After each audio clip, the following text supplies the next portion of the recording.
Apa yang terjadi jika ADHD bertemu dengan disleksia? Anxiety memberikan bahan bakar berupa rasa takut. Hasilnya, sebuah loop pikiran yang tidak berhenti bertanya. Untuk ADHD dan anxiety, kuncinya adalah menenangkan sistem saraf. Pernahkah Anda merasa otak Anda adalah sebuah mesin balap yang luar biasa, tapi remnya sering blong? Selamat datang di dunia ADHD. Tapi tunggu, bagaimana jika ada penumpang tambahan di dalam mobil balap itu? Dalam dunia sains, ini disebut komorbiditas. Hari ini kita akan membedah dua perang saraf yang berbeda. ADHD yang bertemu dengan anxiety melawan ADHD yang bertemu dengan disleksia. Siapkan diri Anda. ADHD sering diibaratkan sebagai mesin Ferrari dengan rem sepeda. Otak Anda ingin melesat ke sejuta arah, tapi kontrol eksekutifnya kesulitan untuk memperlambat laju pikiran tersebut. Sekarang, bayangkan ADHD bertemu dengan anxiety atau kecemasan. Ini bukan sekadar rasa gugup biasa. Ini adalah sebuah sistem peringatan yang terlalu sensitif di dalam otak Anda. Jika ADHD membuat fokus Anda melompat-lompat, anxiety memberikan bahan bakar berupa rasa takut. Hasilnya, sebuah loop pikiran yang tidak berhenti bertanya, bagaimana jika saya gagal? Bagaimana jika saya melewatkan sesuatu? Ini sering menyebabkan analisis paralisis. ADHD ingin mencoba semuanya, tapi anxiety meneriaki Anda tentang resiko di setiap pilihan. Anda akhirnya diam di tempat, merasa kewalahan luar biasa. Fakta menarik, orang dengan ADHD dan anxiety seringkali terlihat sangat teratur. Mengapa? Karena kecemasan mereka bertindak sebagai rem darurat yang memaksa mereka melakukan pengecekan berulang kali. Ini disebut kompensasi atau masking. Sekarang, mari kita ganti skenarionya. Apa yang terjadi jika ADHD bertemu dengan disleksia?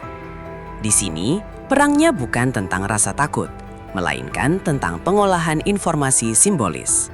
Disleksia bukanlah masalah penglihatan, melainkan masalah pemrosesan fonologis. Otak kesulitan menghubungkan bentuk huruf dengan suara yang mereka wakili. Sekarang, tambahkan ADHD ke dalamnya. ADHD membatasi working memory atau memori jangka pendek Anda. Saat Anda berjuang memecahkan kode satu kata karena disleksia, ADHD membuat Anda lupa apa isi awal kalimat tersebut. Benar-benar sebuah tantangan ganda. Bayangkan, mencoba mengikuti peta yang jalannya terus berpindah-pindah. Itulah rasanya membaca bagi seseorang dengan kombinasi ini. Melelahkan secara mental, namun otak mereka bekerja 2 kali lebih keras. Tahukah Anda, banyak orang dengan ADHD dan disleksia adalah pemikir visual yang jenius. Karena mereka kesulitan dengan kata-kata, otak mereka mengasah kemampuan spasial dan gambaran besar secara luar biasa. Jadi, apa bedanya? Pada ADHD plus anxiety, masalah utamanya adalah over-regulation karena rasa takut. Pada ADHD plus disleksia, masalahnya adalah processing konflik atau konflik pemrosesan data. Keduanya membawa beban emosional. ADHD plus anxiety sering merasa terbakar habis karena stres konstan. ADHD plus disleksia sering merasa bodoh, padahal mereka hanya memiliki cara belajar yang berbeda. Untuk ADHD dan anxiety, kuncinya adalah menenangkan sistem saraf. Teknik pernafasan dan memecah tugas besar menjadi langkah-langkah mikro dapat menurunkan alarm kecemasan tersebut. Sedangkan untuk ADHD dan disleksia, manfaatkan teknologi. Buku audio, perangkat lunak dikte, dan peta pikiran visual adalah senjata rahasia untuk melewati hambatan teks. Dunia membutuhkan berbagai jenis otak.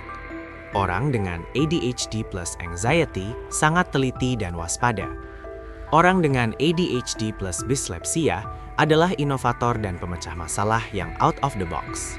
Kita telah melihat bagaimana jalur saraf bertempur dan bekerja sama. ADHD mungkin mesinnya, tapi anxiety dan disleksia adalah bumbu unik yang menentukan bagaimana perjalanan hidup Anda berlangsung. Jadi, jalur saraf mana yang sedang Anda lalui? Ingat, memahami otak Anda adalah langkah pertama untuk menguasainya. Jangan lupa klik subscribe untuk petualangan sains berikutnya. Saya Alex, tetaplah penasaran.